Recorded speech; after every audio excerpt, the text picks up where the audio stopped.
दोस्तों कुछ ही दिनों के बाद रमजान का महीना शुरू होने वाला है, इसलिए सबसे पहले तो आप सभी इस्लामिक भाई बहनों को एडवांस में रमजान की बहुत बहुत मुबारकबाद।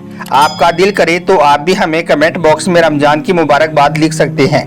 आज के इस वीडियो में हम आपको 10 ऐसी औरतों के बारे में बताने वाले हैं जो अगर रमजान के महीने में रोजे ना रखे तो उनको कोई गुनाह नहीं होगा। यानी कि इन 10 किस्म की औरतों को रमजान के महीने में रोजा ना रखने की छूट है।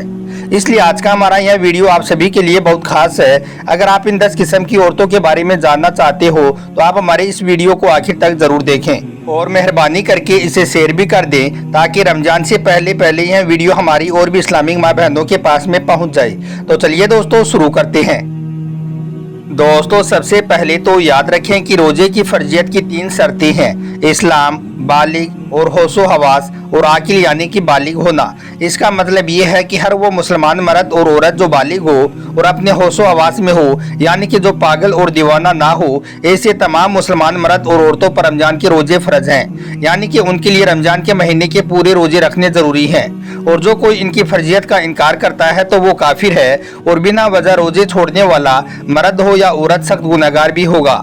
लेकिन क्या आप जानते हो कि इनमें से 10 औरतें ऐसी भी हैं जिनको रमजान के महीने में रोजे ना रखने की छूट है। यानी कि अगर यह 10 किस्म की औरतें रमजान के महीने में रोजे ना रखे तो इनको कोई भी गुनाह नहीं होगा।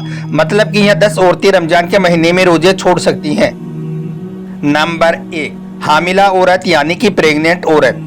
दोस्तों सबसे पहली औरत तो है हामिला औरत यानी कि प्रेग्नेंट औरत। मतलब कि जिस औरत के पेट में बच्चा हो, जो प्रेग्नेंट हो। अगर ऐसी हामिला औरत को या फिर उसके पेट में पल रहे बच्चे को रोजा रखने की वजह से कोई खतरा होने का अंदेशा हो तो फिर ऐसी हामिला औरत रमजान के महीने में रोजे छोड़ सकती है। ऐसी औरत को कोई गुनाह नहीं होगा। यानी कि ऐसी हामिला औरतों को रोजा न रखने की छूट है। लेकिन याद रखें कि ऐसी हामिला औरतें जो अपनी प्रेगनेंसी की वजह से रमजान के महीने में रोजा छोड़ देती हैं तो ऐसी औरतों को चाहिए कि वो अपने छोड़े हुए इन रोजों को बाद में रखे। यानी कि जब ऐसी औरतों की सेहत तंदुरुस्त हो जाए तो फिर ऐसी औरतों को उन छोड़े हुए रोजों को कज़ा करना जरूरी होगा। नंबर 2, बीमार औरत। दोस्तों दूसरी औरत है बीमार औरत। यानी कि ऐसी औरत जो सख्त बीमार हो या जिसको कोई बड़ी बीमारी हो, ऐसी औरत को भी रमजान के महीने में रोजा न रखने की छूट है। अगर ऐसी बीमार औरत रमजान के महीने में रोजा नहीं रखती है तो ऐसी बीमार औरत को भी कोई गुनाह नहीं होगा। अब यहाँ पर बात आती है कि ऐसी कौन कौन सी बीमारियां हैं कि जिनमें रोजा न रखने की छूट है। तो इस बारे में हम आपको बता दें कि यहाँ पर उन छोटी छोटी बीमारियों की बातें नहीं हो रही हैं जो नॉर्मल लोगों में होती रहती हैं। जैसे कि अगर किसी के घुटने में दर्द हो गया, किसी के सर में दर्द हो गया या फिर किसी को सर्दी जुकाम हो गया और उसने यह सोचकर रोजा छोड़ दिया कि बीमारी की हालत में रोजा न रखने की छूट है, तो याद रखें ऐसा करना बिल्कुल जायज नहीं होगा। ऐसी छोटी मोटी बीमारियों में रोजा रखना जरूरी होगा। यहाँ पर बीमारी से मुराद उन बड़ी बीमारियों से है जिनमें इंसान की जान जाने का खतरा होता है। अब आप पूछेंगे कि हमें इस बात का कैसे पता चलेगा कि कौन कौन सी बीमारियों में जान जाने का खतरा होता है। तो हम आपको बता दें कि आपको इस बात का इस तरह से पता चलेगा कि अगर कोई माहिर डॉक्टर आपको ये कह दे कि अगर आप भूखे प्यासे रहे, अगर आपने रोजे रखे तो आपकी जान जाने का खतरा हो सकता है।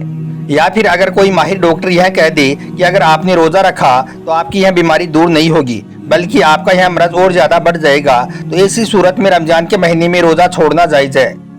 लेकिन यहाँ पर आप एक बात और याद रखें कि अगर किसी औरत ने अपनी बीमारी की वजह से कुछ रोजे छोड़ दिए हैं तो याद रखें कि ऐसी औरतों को उन छोड़े हुए रोजों को बाद में कज़ा करना होगा। यानी कि जब उनकी बीमारी ठीक हो जाएगी, यानी कि जब वो सेहतमंद और तंदुरुस्त हो जाएंगी तो उन छोड़े हुए रोजों को उसे कज़ा करना होगा।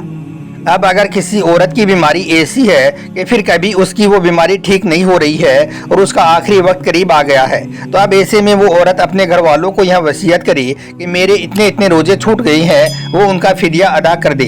और फिदिया यह है कि हर एक रोजे के बदले में एक मिस्कीन को दोनों वक्त पेट भरकर खाना खिलाया जाए। नंबर 3, बच्चे को दूध पिलाने वाली औरत। दोस्तों तीसरी औरत है बच्चे को दूध पिलाने वाली औरत। लेकिन यहाँ पर हम आपको बता दें कि किसी दूसरे के बच्चों को यह दूध पिलाने वाली औरतें पहले हुआ करती थी। वो किसी के बच्चे को पैसों के लिए अपने साथ में ले जाती थी और 2 साल या 2.5 साल तक दूसरे के बच्चों को दूध पिलाती थी। यानी कि वो दूसरे के बच्चों को दूध पिलाने की ठेकेदारी लेती थी। तो उस वक्त ऐसी औरतों के लिए भी रमजान के महीने में रोजा न रखने की छूट हुआ करती थी जो बच्चों को दूध पिलाती थी। मगर अब यह सिलसिला तो अब के जमाने में रहा नहीं। अब तो माँ खुद ही अपने बच्चों को दूध पिलाती है। इसलिए अब ऐसी औरतें जो अपने बच्चों को दूध पिलाती हैं, ऐसी औरतों को अगर कोई माहिर डॉक्टर ये कह दे कि अगर उसने रोजा रखा तो इससे उसके बच्चे को कोई नुकसान हो सकता है, तो फिर ऐसी औरतों के लिए रमजान के महीने में रोजा न रखने की छूट है। ऐसी औरतें फिर रमजान के महीने में रोजा छोड़ सकती हैं। ऐसी औरतों को भी कोई गुनाह नहीं होगा। लेकिन ऐसी औरतें भी इस बात को याद रखें कि वो अपने इन छोड़े हुए रोजों को बाद में कज़ा करें। नंबर 4, पागल औरत। दोस्तों, चौथी औरत है पागल औरत या दीवानी औरत, यानी कि जिसका दिमाग खराब हो गया हो। जो औरत अपने आपे से बाहर हो गई हो, जो बहकी बहकी बातें करती हो, जो अचानक ही बेहोश हो जाती हो, ऐसी औरतों के लिए भी रमजान के महीने में रोजा न रखने की छूट है। यानी कि अगर ऐसी पागल या दीवानी औरत भी रमजान के महीने में रोजा न रखे तो ऐसी औरतों को भी कोई गुनाह नहीं होगा। मगर यहाँ पर ऐसी औरतों के लिए भी यह हुक्म है कि बाद में जब ऐसी औरत का दिमाग ठीक हो जाए, जब वो तंदुरुस्त हो जाए, तो ऐसी औरत भी अपने इन छोड़े हुए रोजों को बाद में कज़ा करे। नंबर 5, हेज वाली औरत। दोस्तों, 5वीं औरत है हेज वाली औरत। याद रखें, जो औरत हेज की हालत में हो, यानी कि जिस औरत के पीरियड चल रहे हो, ऐसी औरत को भी रमजान के महीने में रोजा ना रखने की छूट है। बल्कि ऐसी औरत का रमजान के महीने में रोजा रखना ही हराम है। हेज वाली औरत का रोजा रखना जायज नहीं है। हेज की हालत में रोजा रखना और नमाज पढ़ना हराम और नाजायज है। अगर कोई औरत हेज की हालत में रोजा रख लेती है तो याद रखें, ऐसी औरत का रोजा कबूल ही नहीं होगा, बल्कि ऐसी औरत को अल्लाह की तरफ से सख्त अजाब होगा। इसलिए ऐसी औरतों को चाहिए कि वो हेज की हालत में रोजा भूलकर भी कभी ना रखे। मगर यहाँ पर ऐसी औरतें भी याद रखें कि हेज की वजह से आपके जो रोजे छूट गए हैं, उन छोड़े हुए रोजों को बाद में कज़ा करें। यानी कि जब आप हेज से पाक साफ हो जाएं तो फिर आप उन छोड़े हुए रोजों को बाद में पूरा करें। नंबर 6, जिसकी जान जाने का खतरा हो। दोस्तों, छठी औरत वो है जिसकी जान जाने का कोई खतरा बन जाए। यानी कि अगर कोई शख्स अपने हाथ में तलवार लेकर किसी औरत के पास में पहुंच जाए और कहने लग जाए कि अगर तुमने रोजा रखा तो मैं तुम्हारी गर्दन को उड़ा दूंगा या मैं तुम्हें जान से मार दूंगा। याद रखें, अगर इस तरह से किसी औरत की जान को खतरा हो जाए तो ऐसी सूरत में भी औरत रोजा छोड़ सकती है।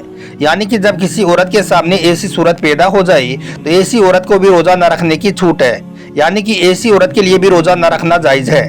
लेकिन ऐसी औरतें भी याद रखें कि इस वजह से औरतों के जो रोजे छूट जाएं तो उसको चाहिए कि वो इन छोड़े हुए रोजों को बाद में कज़ा करे, यानी कि वो इन रोजों को बाद में पूरा करे। नंबर 7, निफास वाली औरत। दोस्तों, 7वीं औरत है निफास वाली औरत। यानी कि निफास वाली औरतों को भी रमजान के महीने में रोजा न रखने की छूट है। अब आप पूछोगे कि ये निफास क्या होता है, तो हम आपको बता दें कि औरत के बच्चा जनने के बाद आगे के मुकाम से जो खून निकलता है उसको निफास कहते हैं। याद रखें, अगर कोई औरत निफास की हालत में है और अगर उसने रोजा रख लिया तो ऐसी औरत का रोजा कबूल नहीं होगा, बल्कि ऐसी औरत को भी अल्लाह की तरफ से सख्त अजाब होगा। इसके अलावा अगर किसी औरत ने रमजान के महीने में रोजा रख लिया और फिर उसको दिन में एहसास हुआ कि उसको हेज शुरू हो गया है या फिर उसको बच्चे की विलादत हो गई है जिसकी वजह से उसको निफास शुरू हो गया है, तो याद रखें ऐसी औरत का वो रोजा नहीं होगा। उस रोजे को बाद में उसको कज़ा करना होगा। नंबर 8, जो औरत सफर में हो। दोस्तों, 8वीं औरत वो है जो सफ़र की हालत में हो। यानी कि ऐसी औरतें भी रमजान में अगर रोज़ा ना रखे तो उनको कोई गुनाह नहीं होगा। यानी कि सफ़र की हालत में भी रोज़ा ना रखने की छूट है। मगर यहाँ पर बात आती है कि सफ़र कैसा, तो हम आपको बता दें कि जो सफ़र 82 किलोमीटर से दूर का हो और कम से कम 15 दिनों की नियत करके घर से निकला गया हो, ऐसे मुसाफिर के लिए रोज़ा ना रखने की छूट है। लेकिन याद रखें कि अगर कोई औरत सफ़र की हालत में है और वो ये कह दे कि मैं तो रोज़ा रखूंगी, मेरा सफ़र तो आराम का है, तो याद रखें ऐसी औरत सफ़र की हालत में भी रोज़ा रख सकती है, उनका रोज़ा हो जाएगा। और बेहतर भी यही है कि अगर सफ़र आराम का हो तो रोज़ा रख लिया जाए, लेकिन अगर ना रखे तो कोई गुनाह नहीं होगा। नंबर 9, बूढ़ी औरत। दोस्तों, 9वीं औरत वो बूढ़ी औरत है जो अपनी उम्र के आखिरी पड़ाव में पहुंच गई हो। यानी कि जो अपनी उम्र के बुढ़ापे में पहुंच गई हो।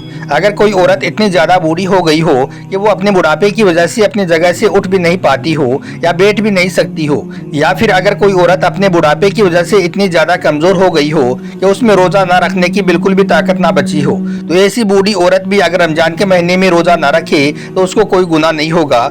यानी कि ऐसी बूढ़ी औरत के लिए भी रोज़ा ना रखना जायज़ है। मगर याद रखें ऐसी बूढ़ी औरत के लिए भी फिदिया का मसला आता है।